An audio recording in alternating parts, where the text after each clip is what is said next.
Four-star wide receiver Joshua Manning commits to the Missouri Tigers. Always a good day if you're a Mizzou fan. Plus, did Jimbo Fisher accidentally reveal something at SEC Media Days about the future of SEC scheduling? I think he did. Let's talk about what this means for the Tigers and more. Coming up right now on Locked On Mizzou. You are Locked On Mizzou, your daily podcast on the Missouri Tigers. Part of the Locked On Podcast Network. Your team every day.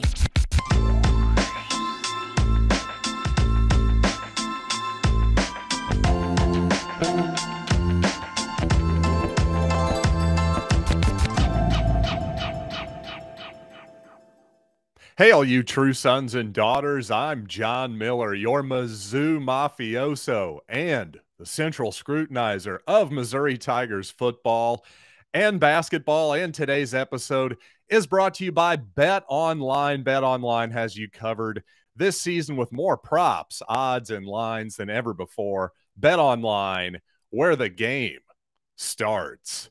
And, of course, we have to start today with a big-time commitment for Eli Drinkwitz and company. I guess you could say it had been a slight, maybe, drought on the recruiting front, maybe the last couple weeks to a month or so. But this is what we're talking about, right?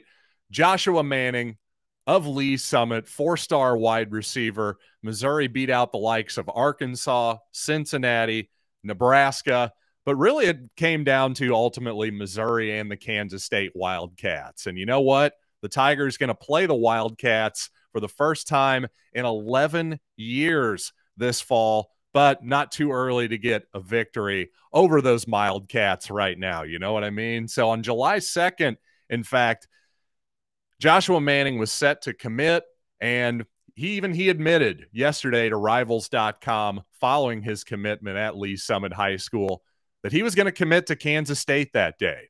That is what's been suspected for a while now. Well, Joshua Manning himself, the man himself, said, yep, that's absolutely true. I was all set to commit to Kansas State that day until, well, he got contacted by Eli Drinkwitz and got talked out of it.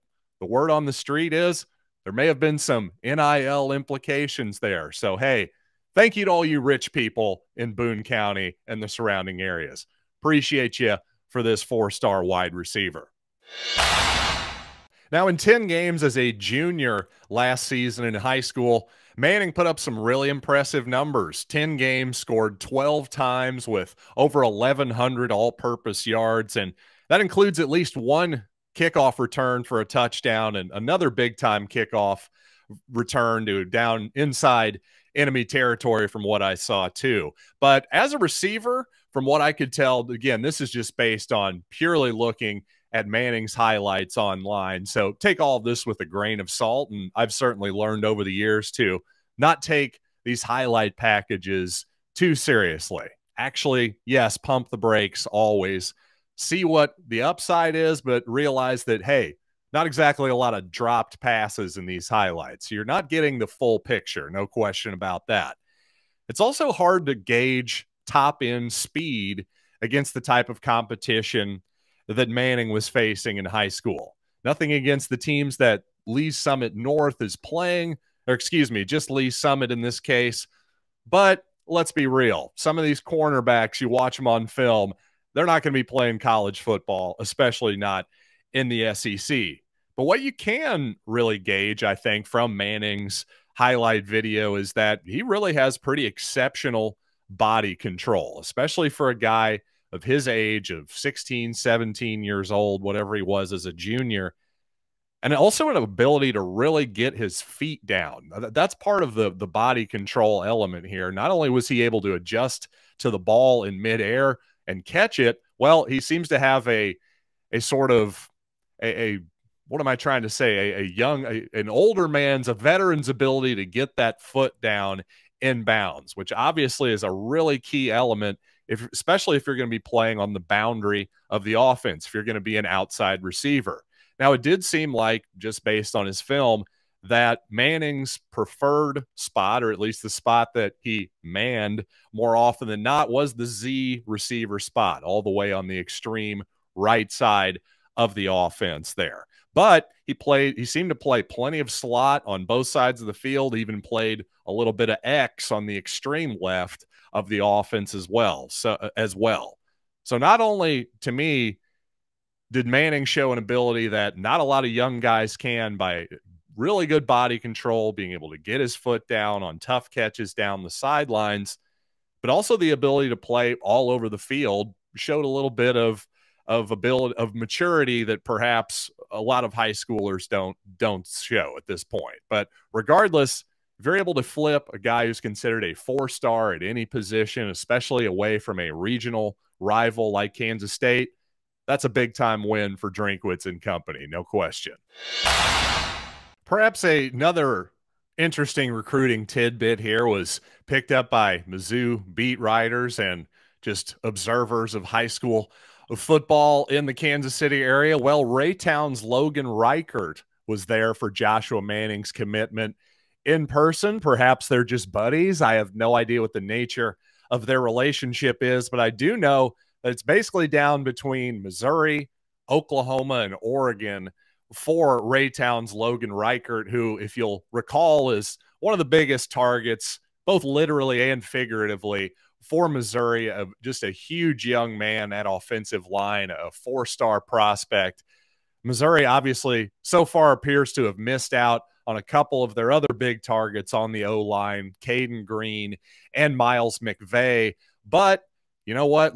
Reichert has appeared to be maybe the strongest Missouri lean, and this seems to be an indication, at least if you want to read between the lines, that, hey, Missouri's still in good shape here, because obviously these guys aren't teammates. I'm sure they've met before, but that kind of shows to me that Reichert probably leaning toward Missouri. At least, hey, if I'm a betting man, I would certainly take that.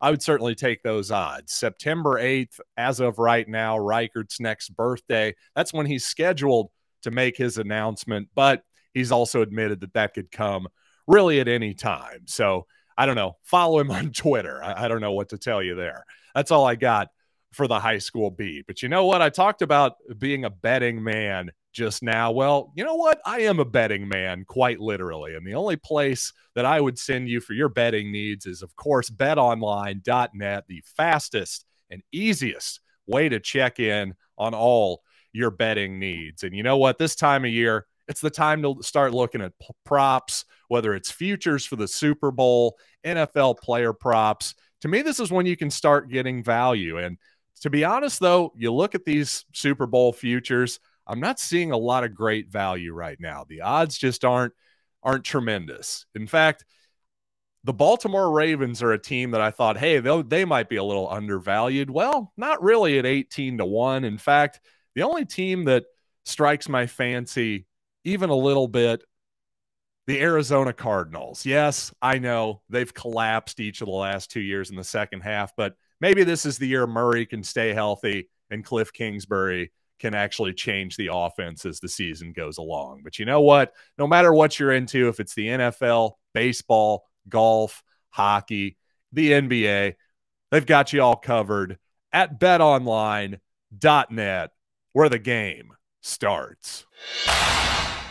And today over at the Locked On NFL podcast, well, they're going to finish out the top 10 of the 50 most valuable players in the NFL, at least according to the odds makers at BetOnline. That's right, the 50 players that move betting lines the most. So check it out, Locked On the NFL, wherever you get your podcasts, and on YouTube. Well, if you checked me out earlier this week, first of all, thank you very much for sticking with me here in the off season as I post sporadic content. But guess what? August 1st, we'll be back to 5 days a week here on Locked On Mizzou. And frankly, I can't wait, because that means football is right around the corner. But again, if you listened to me earlier this week, you heard me make fun of SEC Media Days quite a bit as an outdated concept where very little news actually happens. But by golly, we burn some gas to get there. That's what's important, right? But you know what?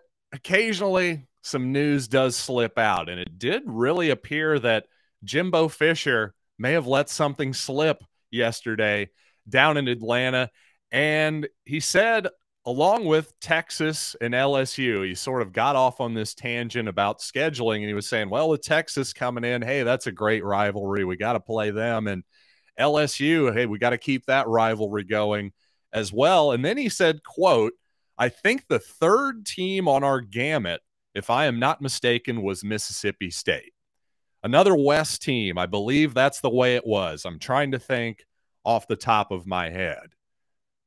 Well, again, it sure seems like Jimbo Fisher just let loose that, hey, we're going to be doing a 3-game permanent rivalry type schedule. And I would say that just based on everything I understand, that means that 9 games is happening. So 9 SEC opponents for Missouri. So what does that mean for the Tigers? Well, frankly, the same thing it means for everybody in the conference on one hand. With one more SEC game, hey, that means a little bit more revenue.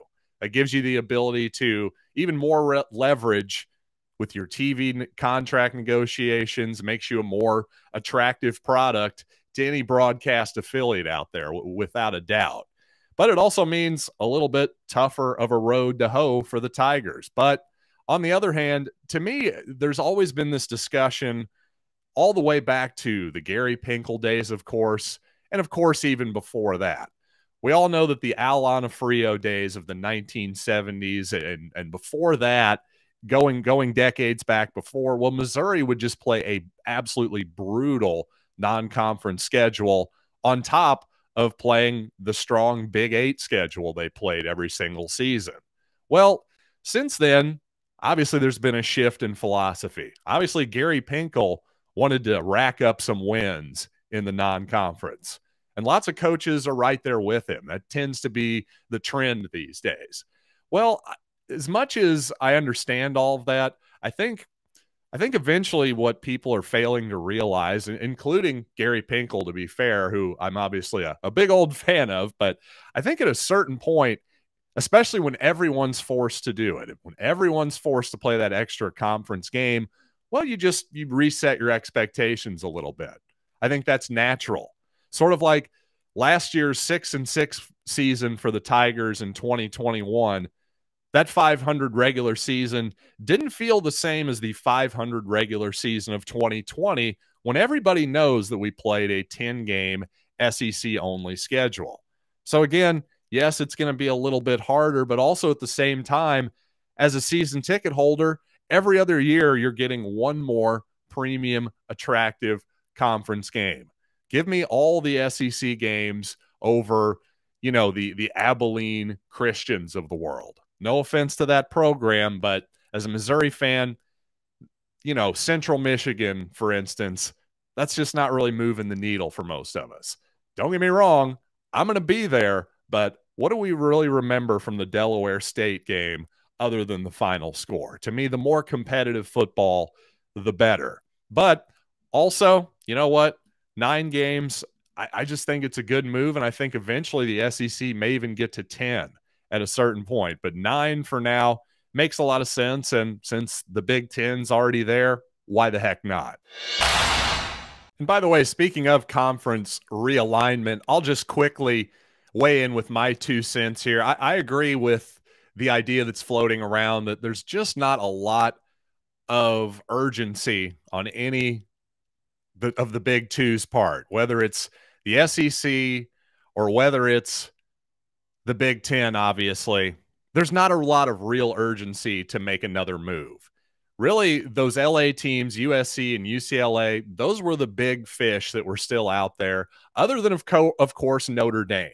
And I think what you're seeing is while Washington and Oregon were rumored strongly at one point to be going to the Big Ten, I just don't think that move has to happen anytime soon. I don't think that market necessarily brings enough value to the table for the Big Ten to make them go, okay, we have to do this. In a world where Notre Dame, it seems like they're still weighing their options, right?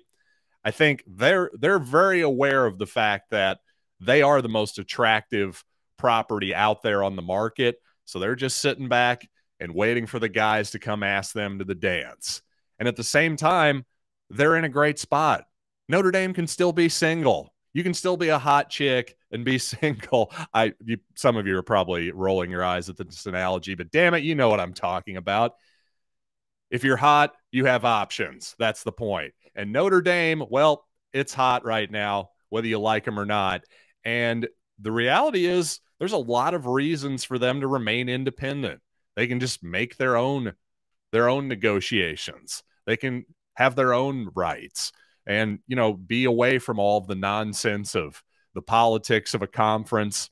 Who knows? I think that they're probably just sitting around waiting for somebody to blow them away with an offer. But until then, they'll probably just remain attractive and post bikini pictures on Instagram. I think that's where Notre Dame is right now. And really, I think it'll be probably until next offseason before you see any more cataclysmic type moves in terms of conference realignment. And speaking of the changing face of major college athletics, the Division I Council is recommending that the NCAA do away with the one-time part of its latest transfer rule. Well, I'm not a fan of that particular recommendation. I'm going to tell you why right after these quick messages. So back in the olden days, yes, that's right, kids, gather around, an old man is talking. Well, back before COVID-19 happened, there was a thing where when guys transferred, yes, you actually had to sit out a year. Again, you may remember a guy from way back in the day on the Mizzou basketball team named Drew Smith. I know it's been so long, you probably barely remember his face, but in all seriousness, Drew Smith had to sit out a year before he played with the Tigers. This wasn't that long ago. And here's the thing. Again, just to recap here, the Division I Council recommending that the NCAA get rid of the one-time part of its latest transfer rule. In other words, now the rule is, hey, one time you can transfer without having to sit out at all. But the Division I Council saying, heck with that, you can transfer as many times as you want. Well, I'm just not a fan of that particular thing. I could have gone with the one-time exception because, well, hey, you can see where, hey, everybody makes mistakes. Sometimes the coach you sign with turns out to be a terrible person, or maybe the coach leaves for another school. Hey, in that case, I really don't feel like you should have to sit out a year. So, hey, one time, I'm okay with it.